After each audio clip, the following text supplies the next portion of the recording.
Hello students, एक बार फिर से स्वागत है आप सबका हमारे नए लेक्चर में। लास्ट लेक्चर में हम लोगों ने टेंडर शीट का टाइप नंबर 1 कंप्लीट कर लिया था। आप बोलेंगे आपने क्या कंप्लीट किया मैडम, आपने तो एक ही प्रॉब्लम पढ़ाया।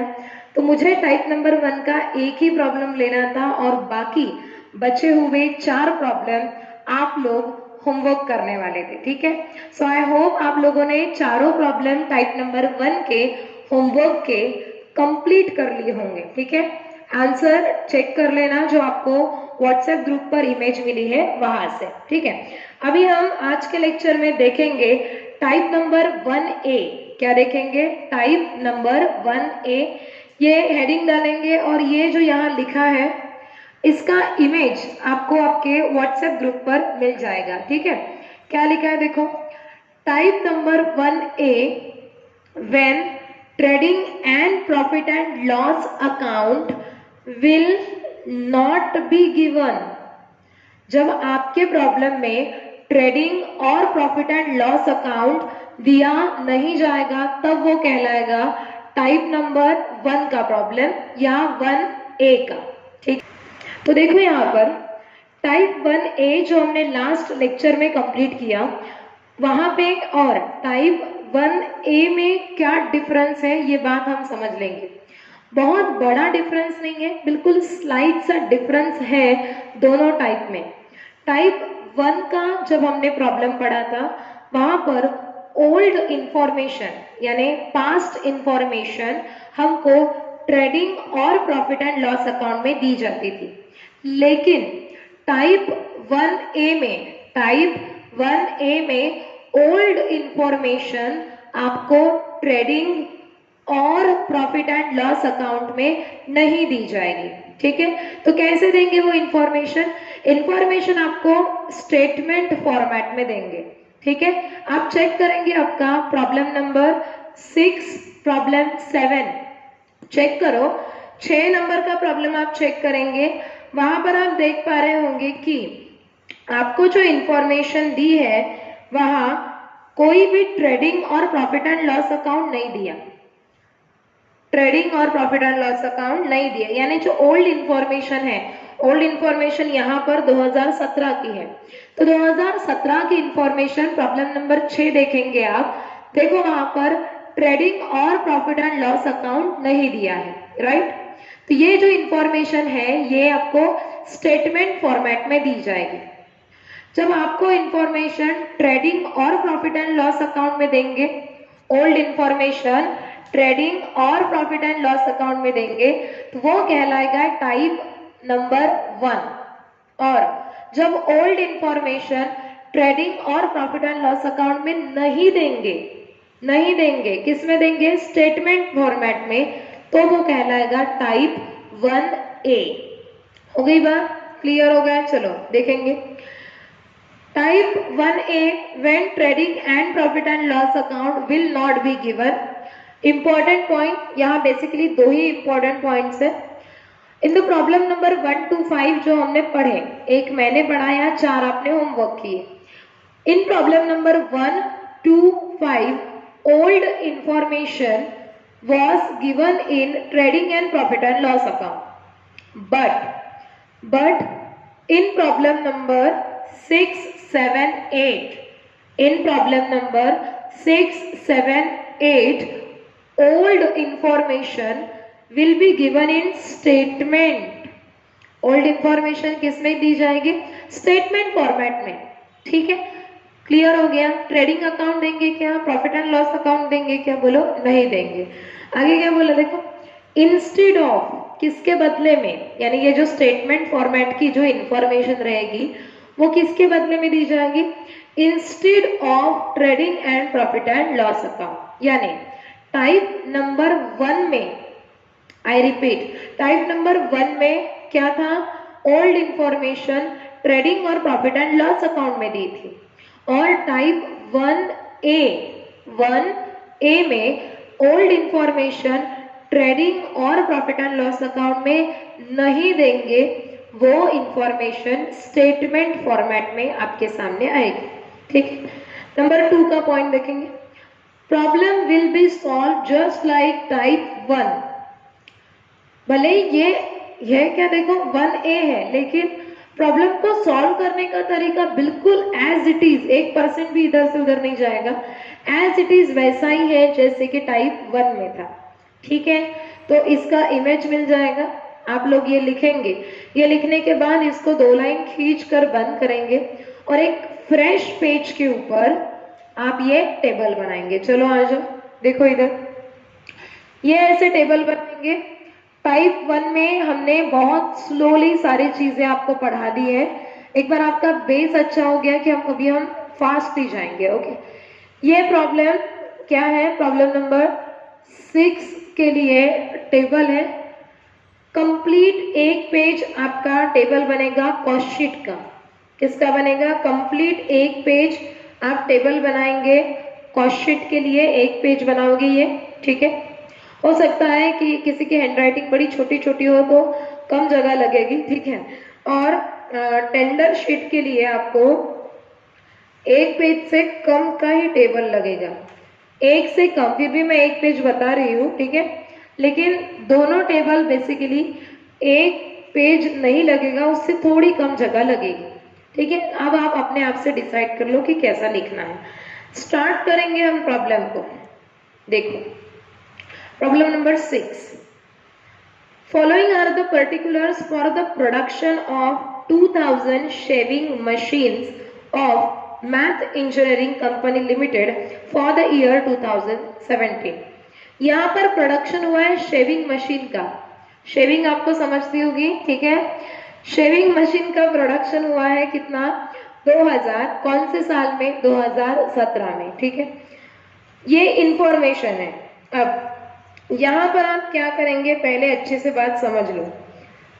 आपको फॉलोइंग आर दी पर्टिकुलर्स, यहां से कलर पेन से आप बॉक्स में डालेंगे। तो कौन से में? पॉइंट 8 यानी सेल्स की इंफॉर्मेशन तक। फॉलोइंग आर द पर्टिकुलर्स, यहां से आप बॉक्स बनाना स्टार्ट करेंगे और वो बॉक्स आपका एंड होगा पॉइंट नंबर 8, सेल्स 8 लाख पर। कलर पेन से उसको कंप्लीटली बॉक्स में डालो और लिखो यूज फॉर कॉस्ट शीट। कहाँ यूज करेंगे? बोले जल्दी, कॉस्ट शीट में। ठीक है, उसके बाद नीचे जो इंफॉर्मेशन दी है, द कंपनी प्लान, अंडरलाइन करेंगे, प्लान टू मैन्युफैक्चर, कंपनी का प्लानिंग है। और प्लानिंग क्या रहती है बोलो? फ्यूचर के लिए। कभी पास्ट के लिए प्लानिंग करते हैं क्या? हाँ, पास्ट जो चला गया उसके लिए प्लानिंग करेंगे? बोलो नहीं ना। प्लानिंग किसके लिए रहती है? फ्यूचर में हमको क्या करना है उस पर्पज से। The company plans to manufacture 3000 shaving machines during 2018। You are required to submit a statement showing a price of which machines would be sold so as to show a profit, underline करेंगे, profit of 10% on selling price। ठीक है, नीचे information दी है। Prices of material 20% से increase होगी, wages 5% से increase होगा। ठीक है, मैन्युफैक्चरिंग एक्सपेंसेस वो कंबाइंड कॉस्ट का दिया है। सेलिंग एक्सपेंसेस के बारे में इंफॉर्मेशन है और अदर एक्सपेंसेस के बारे में भी आपको इंफॉर्मेशन दी है। देखेंगे आप यहाँ पर, आप अगर देख पा रहे हैं तो जब मैंने आपको प्रॉब्लम नंबर 1 पढ़ाया उसमें भी एडिशनल इंफॉर्मेशन कुछ इसी प्रकार से थी। हम ये नहीं बोल रहे कि हर प्रॉब्लम में मटेरियल हमेशा 20% बढ़ेगा, ऐसा जरूरी नहीं। इट जस्ट अ कोइंसिडेंट कि प्रॉब्लम नंबर 1 जो मैंने आपको पढ़ाया वहां पर भी मटेरियल के प्राइसेस 20% से बढ़े थे, यहाँ पर भी वैसा हुआ, ये कोइंसिडेंट है। कहीं पर आप ऐसा मत समझ बैठना कि हाँ ठीक है हमेशा मटेरियल 20% बढ़ेगा, तो ऐसी कोई भी बात नहीं है। ठीक है, तो प्रॉब्लम सॉल्व करने का क्या सीक्वेंस है? सबसे पहले हम लोग क्या करेंगे, ओल्ड कॉस्ट शीट कंप्लीट करेंगे। कॉस्ट शीट कंप्लीट होने के बाद फिर हम एडिशनल इंफॉर्मेशन का यूज करके कॉस्ट शीट की मदद से टेंडर शीट को प्रिपेयर करेंगे। आई रिपीट, एडिशनल इंफॉर्मेशन का यूज करके कॉस्ट शीट के मदद से हम लोग टेंडर शीट प्रिपेयर करेंगे। ठीक है, स्टार्ट करेंगे। अभी देखो, लिखेंगे यहाँ पर प्रोडक्शन। क्या लिखेंगे? प्रोडक्शन कितना? 2000 यूनिट का, 2000 यूनिट का।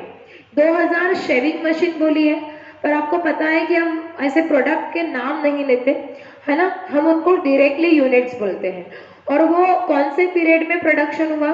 कंप्लीट ईयर 2017, यानी पीरियड ऑफ कॉस्ट शीट आएगा आपका 1 ईयर, यहाँ लिखेंगे 2017, लिख दिया। फिर टेंडर के लिए मैं अभी लिख देती हूँ, ठीक है।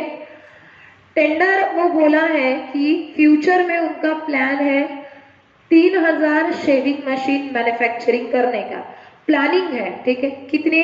3000 शेविंग मशीन यानी 3000 unit.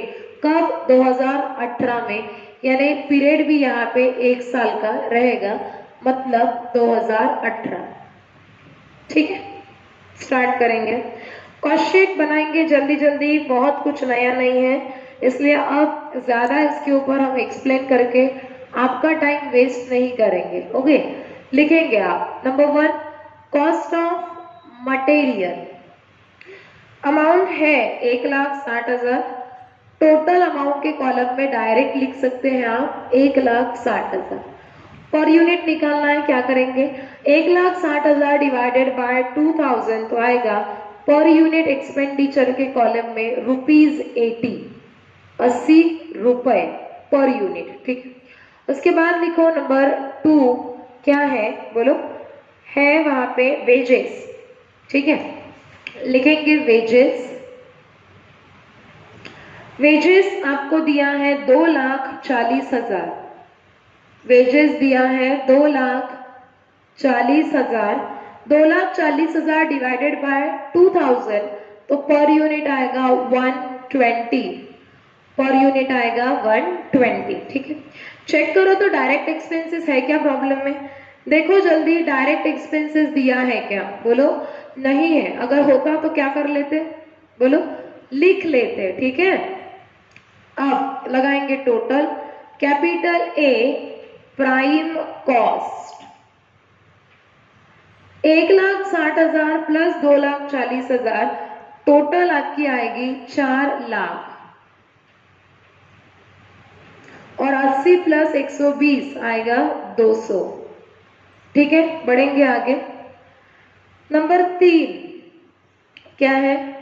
Factory on cost, factory on cost. अब मार्किंग तो बहुत ही यहाँ पे सिंपल सा था, हमने की नहीं, छूट गई हमसे, अभी कर देते, कोई प्रॉब्लम नहीं। मटेरियल नो मार्किंग था, wages no marking, manufacturing expenses F, salary O, rent O, selling expenses S, general expenses O, ठीक है। तो चलो अभी एफ मार्किंग वाले आइटम देखेंगे। एक ही आइटम है एफ मार्किंग वाला, वो नाम है उसका मैन्युफैक्चरिंग चार्जेस। एक ही अमाउंट है तो मैं डायरेक्ट बाहर लिख सकती हूँ, अमाउंट है उसका 1 लाख, पर यूनिट निकालेंगे, ठीक है। 1 लाख डिवाइडेड बाय 2000 आ जाएगा यहाँ पे 50, बस, बाकी के आइटम नहीं दिए। आप बोलेंगे मैडम ये वर्क इन प्रोग्रेस वगैरह यहाँ आते नहीं क्या? रेयरली आते हैं, आए तो बिल्कुल हम लिखेंगे, नहीं आए तो जरूरत ही नहीं थी, ठीक है। टोटल लगाएंगे, लिखेंगे point B FC oblique WC, 4 lakh plus 1 lakh, total आएगी आपकी 5 लाख, और इधर 200 प्लस 50, टोटल आएगी 250, ठीक है। नेक्स्ट नंबर 4, नाम लिखेंगे आप ऑफिस ऑन कॉस्ट, ठीक है, और ओ मार्किंग वाले आइटम यहाँ लिखना स्टार्ट करेंगे। देखेंगे आपकी प्रॉब्लम में ओ मार्किंग वाले आइटम कितने हैं? बोलो 3 है। कितने आइटम है? 3। पहला है सैलरीज, पहला है आपका सैलरी, पहले ही कॉलम में लिखेंगे, लिखेंगे सैलरी 1,20,000। उसके बाद लिखेंगे rent, rates and insurance, rent, rates and insurance. Specify नहीं किया किसका है, स्पेसिफाई किया फैक्ट्री का है तो फैक्ट्री में जाएगा, स्पेसिफाई नहीं किया इसलिए ऑफिस का कंसीडर करना पड़ता है, ध्यान रखेंगे, ठीक है। रेंट, रेट्स एंड इंश्योरेंस कितना? 20,000। उसके बाद general expenses, general expenses amount है 40,000। तो ओ मार्किंग वाले कुल मिलाकर 3 आइटम हमारे प्रॉब्लम नंबर 6 यानी इस प्रॉब्लम में थे। लगा लेंगे टोटल तो आएगा 1,80,000। ये 1,80,000 क्या है? ये टोटल है ऑफिस ऑन कॉस्ट का। ठीक है, अब पर यूनिट निकालेंगे। 1,80 यानी 1,80,000 डिवाइडेड बाय 2,000 आएगा 90 रुपए। 90 रुपए, ठीक है। यहाँ पर फिर लगाएंगे टोटल, लिखेंगे पॉइंट सी, ओसी यानी ऑफिस कॉस्ट ऑब्लिक पीसी मतलब प्रोडक्शन कॉस्ट। ओसी ऑब्लिक पीसी आएगा टोटल, देखो 6,80,000 और इधर आएगा आपका 340। डन, बढ़ेंगे आगे। नेक्स्ट आप बोलेंगे मैडम फिनिश गुड वगैरह के आइटम नहीं है, नहीं दिए होते तो लिख लेंगे। ठीक है, आएगा आगे जाके, वो भी आएगा जहां पर ये आइटम दिए जाएंगे। फिर लिखेंगे point 5, selling and distribution expenses. Number 1 लिखो सेलिंग एक्सपेंसेस। नंबर 1 लिखेंगे सेलिंग एक्सपेंसेस। बताओ तो कितना है सेलिंग एक्सपेंसेस? एस मार्किंग वाला एक ही आइटम है यहाँ पे, अमाउंट है 60,000, पर यूनिट निकालना है। अब ध्यान रखो, हमने आपको हमेशा से एक बात बताई है कि यहाँ 3 आइटम ऐसे हैं जिनका पर यूनिट एक्सपेंडिचर निकालते समय हम उनके अमाउंट को डिवाइड करते हैं सोल्ड यूनिट से। किससे डिवाइड करते हैं? बोलो जल्दी। सोल्ड यूनिट से डिवाइड करते हैं। आप बोलेंगे यहाँ पे भी सोल्ड यूनिट तो नहीं दिया, प्रॉब्लम नंबर 1 में बोला था। अब एक बात बताओ, यहाँ सोल्ड यूनिट अगर स्पेसिफाई नहीं किया और ओपनिंग और closing stock of finish good के यूनिट्स भी नहीं है। किसके? ओपनिंग और closing stock of finish good के यूनिट्स भी नहीं है, तो प्रोडक्शन यूनिट्स इक्वल टू हो जाएगा सोल्ड यूनिट। क्यों? अरे बहुत ही सिंपल सी बात है ना भाई, देखो इधर ध्यान दो, ये यहां समझाती हूँ। प्रोडक्शन यूनिट कितने हैं? 2,000 plus opening stock of finish good है क्या? नहीं है, dash, minus closing stock of finish good है क्या? नहीं है। तो ऑब्वियसली सोल्ड यूनिट भी कितने आ जाएंगे? बोलो जल्दी, कितने आएंगे सोल्ड यूनिट भी? 2,000। ये कॉस्ट शीट में ही पढ़ाया है। क्या कहाँ पढ़ाया? कॉस्ट शीट में ही ये बात हमने पढ़ा दी है। ठीक है, चलेंगे अभी। तो यहाँ क्या करेंगे बताओ तो? 60,000 डिवाइडेड बाय 2,000, क्योंकि प्रॉब्लम नंबर 6 में production unit equal to sold unit मैंने प्रूव कर दिया। कैसे?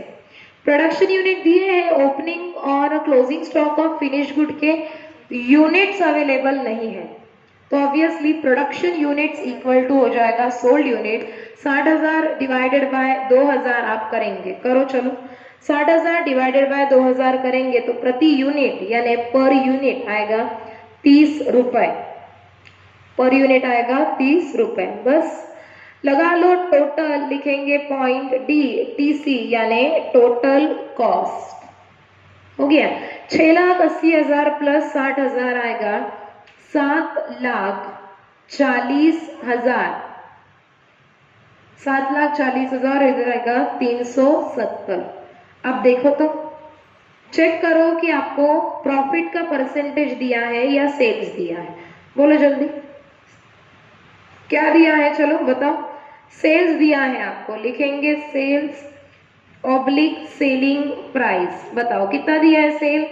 8वें नंबर के पॉइंट पर चेक करो, 8 लाख। सेल कितना दिया? 8 लाख। और क्या निकालना पड़ेगा? सेलिंग प्राइस यानी पर यूनिट निकालना है। 8 lakh divided by sold unit. Sold unit कितने हैं? 2,000। 8 लाख डिवाइडेड बाय 2,000 तो आएगा यहाँ पे सेलिंग प्राइस यानी पर यूनिट के कॉलम में लिखेंगे आप 400 रुपए। ठीक है, अब सेल्स और टोटल कॉस्ट का जो डिफरेंस आएगा वो कहलाएगा यहाँ पे प्रॉफिट। क्योंकि हमेशा कहलाएगा जरूरी नहीं, डिफरेंस हमेशा प्रॉफिट ही आएगा ऐसा जरूरी नहीं, लॉस भी आ सकता है। ठीक, चेक करो, टोटल कॉस्ट के कंपैरिजन में सेल्स का अमाउंट ज्यादा है। टोटल कॉस्ट की कंपैरिजन में, क्योंकि टोटल कॉस्ट कितनी है? 7,40,000। 7 लाख कंपैरिजन से किसके साथ कंपेयर करोगे? 8 लाख के साथ। वो ज्यादा है, ठीक है। तो ये जो डिफरेंस आएगा वो कहलाएगा आपका प्रॉफिट। कलर पेन से लिखेंगे आप, ठीक है। अब मैं रेगुलर इससे लिख देती हूँ, बॉक्स कर देते हैं इसको। जो अमाउंट डिफरेंस से आया उसको बॉक्स में डालना जरूरी है। 8 लाख माइनस 7,40,000 आ जाएगा आपका प्रॉफिट 60,000। प्रॉफिट आएगा 60,000 और इधर आएगा कितना बोलो, 30 रुपए।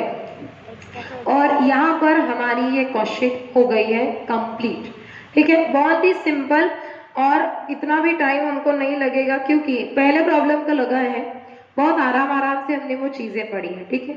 चलो आप का शीट को कंप्लीट करो, ठीक है। फिर हम स्टार्ट करेंगे हमारी टेंडर शीट। टेंडर शीट अभी हमको देखनी है, इंफॉर्मेशन पढ़ेंगे। The company plans to manufacture 3000 shaving machine, यानी ये 3000 आपका प्रोडक्शन है साल 2018 के लिए। तो हमने ऑलरेडी सारी चीजें लिख ली थी, देखो tender sheet left hand side पे लिखा है हमने प्रोडक्शन कितना 3000 यूनिट्स का, और पीरियड लिखा 1 साल। ये कौन सा 1 साल है, 2018, ठीक है। वन बाय वन इंफॉर्मेशन पढ़ेंगे।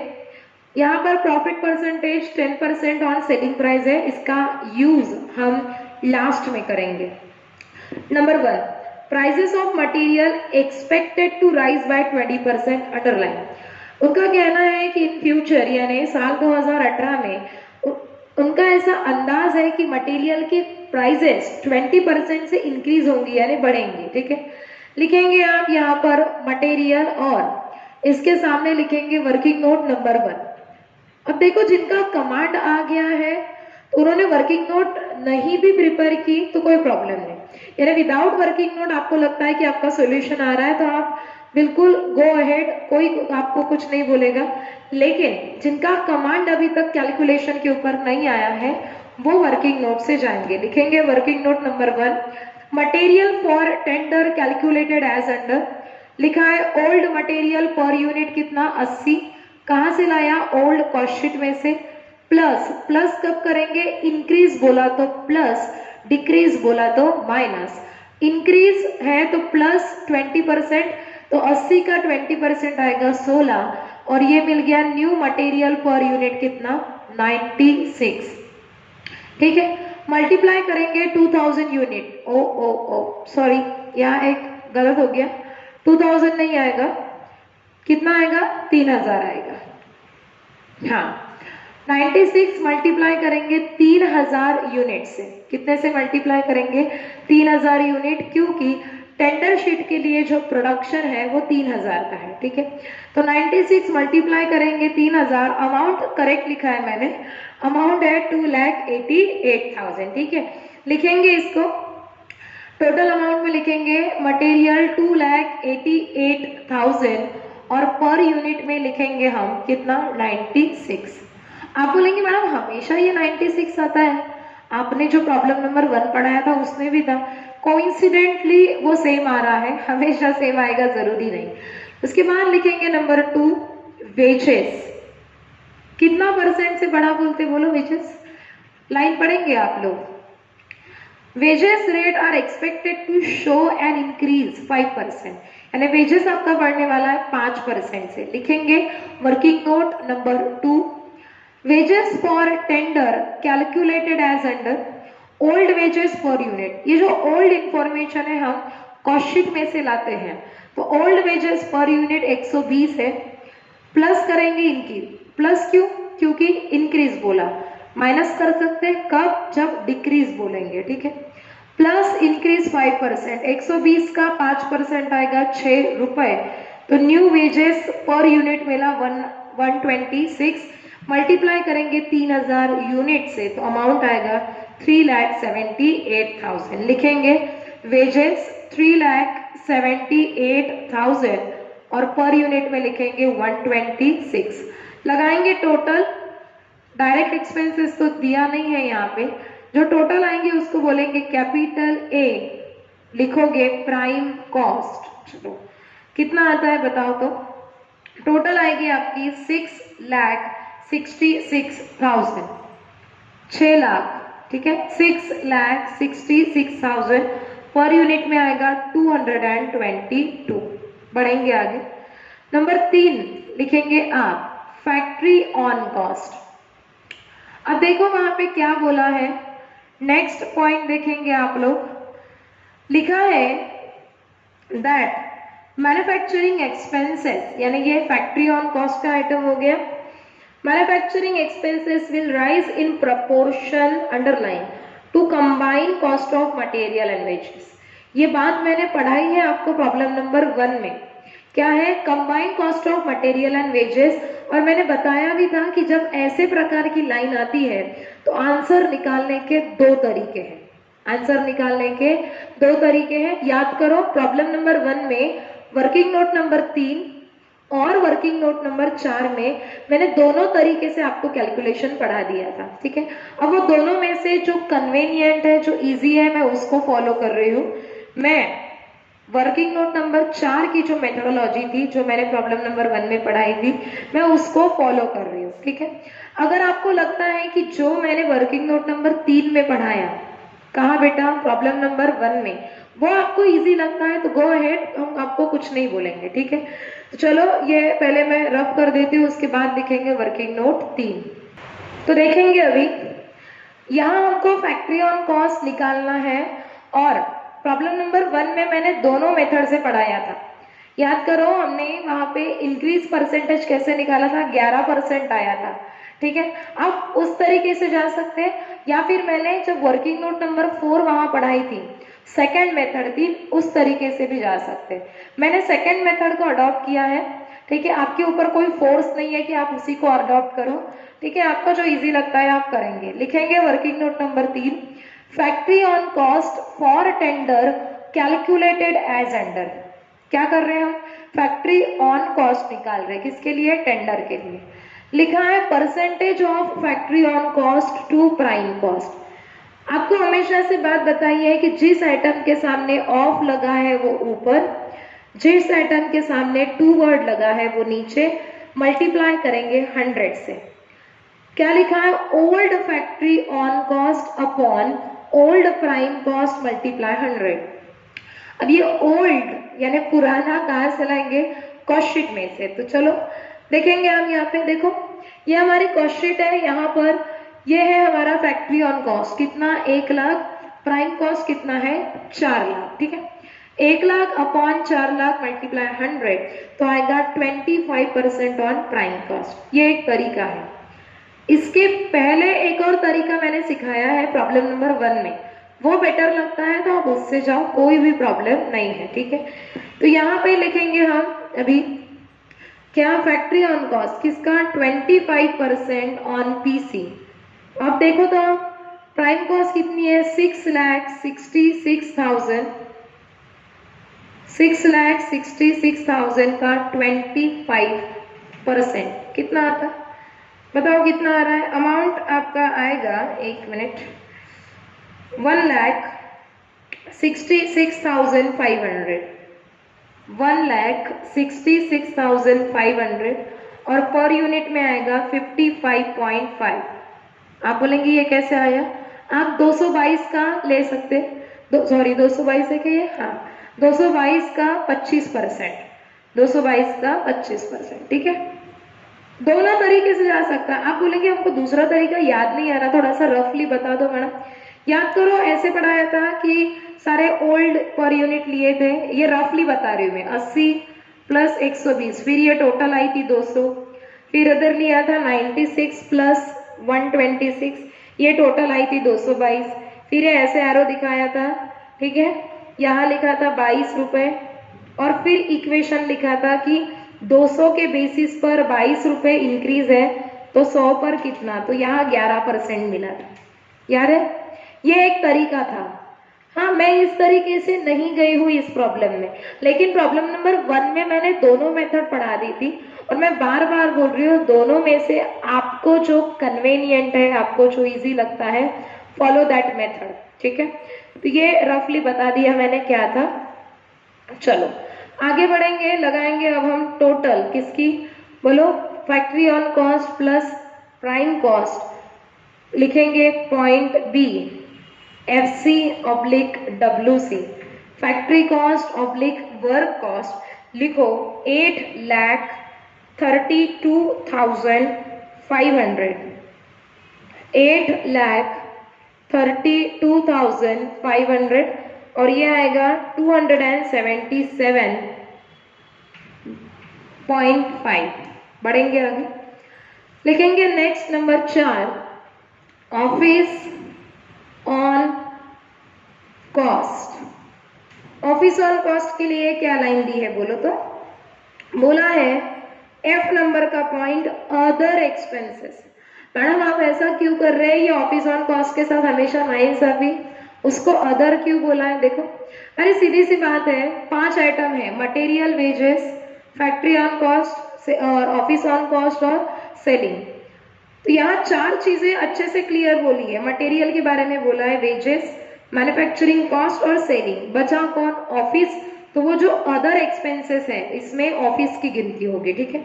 Other expenses will remain unaffected bye rise in output, यानी वो बोलता है अदर एक्सपेंसेस मतलब ऑफिस एक्सपेंसेस, प्रोडक्शन आपका बढ़ गया फिर भी उसके ऊपर यानी ऑफिस एक्सपेंसेस के ऊपर प्रोडक्शन बढ़ने का कोई भी इम्पैक्ट हुआ नहीं है। यानी वो पहले 1,80,000 था, वो अभी भी 1,80,000 ही रहेगा। तो लिखेंगे ऑफिस ऑन कॉस्ट कितना? 1,80,000, यानी टोटल सेम। टोटल क्या रहेगी? सेम, क्योंकि उन्होंने बोला है अनअफेक्टेड। अनअफेक्टेड क्या बोलो? यानी प्रोडक्शन भले ही बढ़ गया, प्रोडक्शन भले ही बढ़ गया लेकिन प्रोडक्शन बढ़ने का ऑफिस ऑन कॉस्ट के ऊपर किसी भी प्रकार का कोई इम्पैक्ट हुआ नहीं है।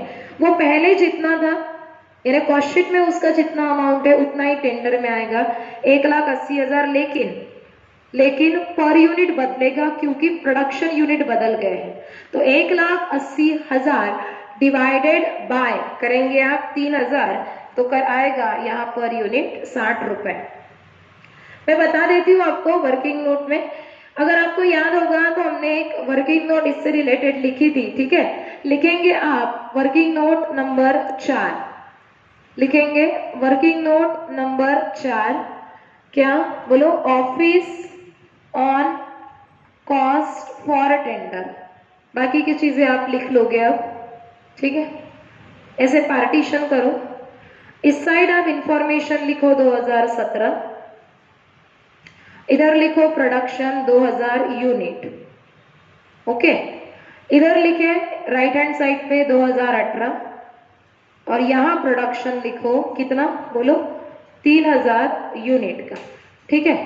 फिर अमाउंट लिखेंगे इधर, टोटल अमाउंट, फिर लिखेंगे पर यूनिट टोटल अमाउंट और लिखेंगे पर यूनिट। देखो 2017 यानी कॉस्ट शीट के इसमें ऑफिस ऑन कॉस्ट का अमाउंट था 1,80,000 और पर यूनिट क्या था? देखो कैसे निकालेंगे, 1,80,000 डिवाइडेड बाय, ये डिवाइडेड बाय का साइन दे दिया, 1,80,000 डिवाइडेड बाय 2,000 यूनिट, तो आपका पर यूनिट आया 90 रुपए।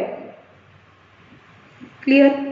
उनका कहना क्या है समझने की कोशिश करो। वो बोलता है यहाँ प्रोडक्शन बढ़ गया, देखो ना पहले 2,000 यूनिट का था, अब कितना हो गया? 3,000, लेकिन प्रोडक्शन बढ़ने का ऑफिस ऑन कॉस्ट के अमाउंट के ऊपर कोई भी इफेक्ट नहीं गया, यानी वो पहले भी 1,80 था और वो अभी भी 1,80,000 रहेगा, मतलब टोटल सेम है। लेकिन पर यूनिट बदलेगा क्योंकि प्रोडक्शन यूनिट बदल गए।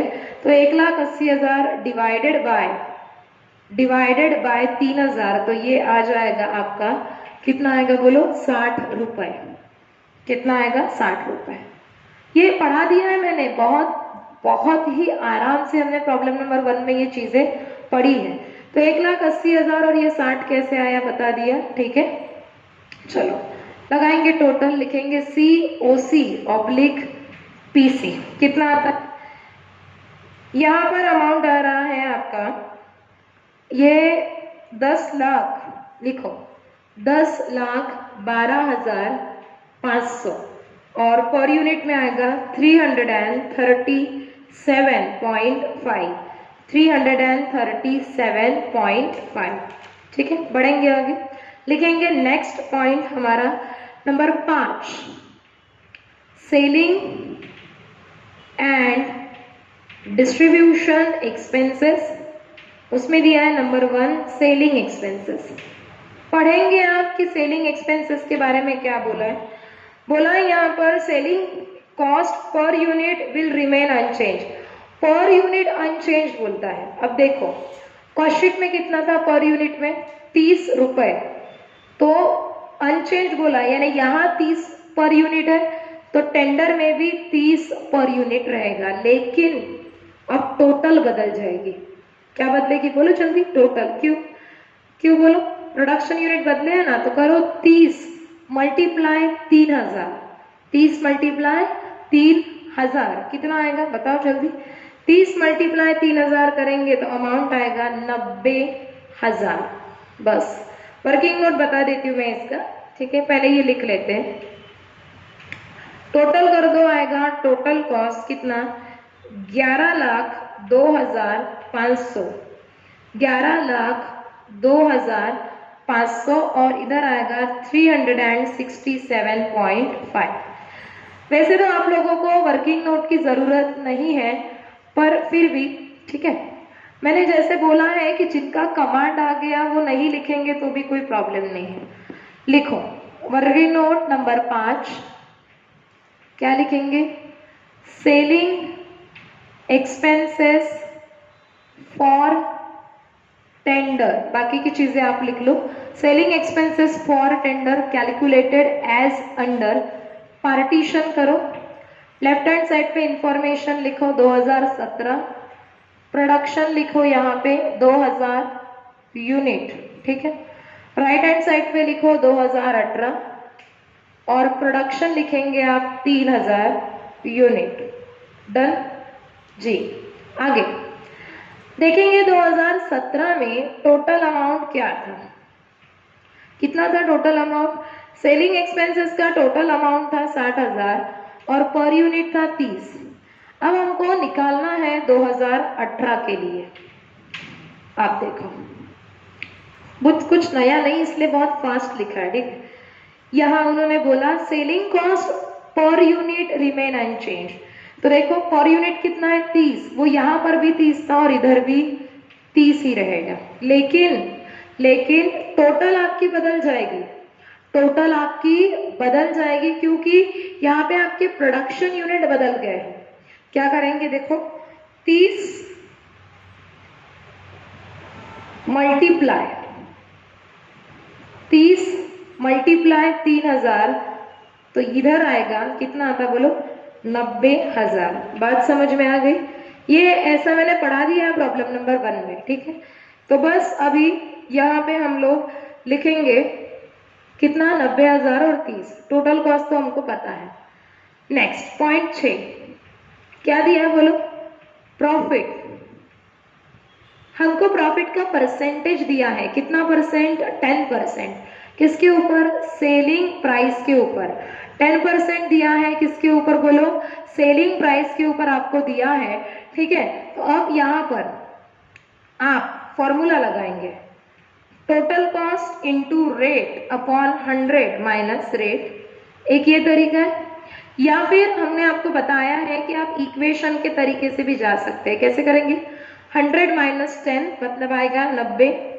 जब 90 आपकी टोटल कॉस्ट है तब आपका प्रॉफिट है 10 और अब आपकी टोटल कॉस्ट है 11,02,500, 11,02,500, तो आपका प्रॉफिट कितना, चलो बताओ तो कितना आता।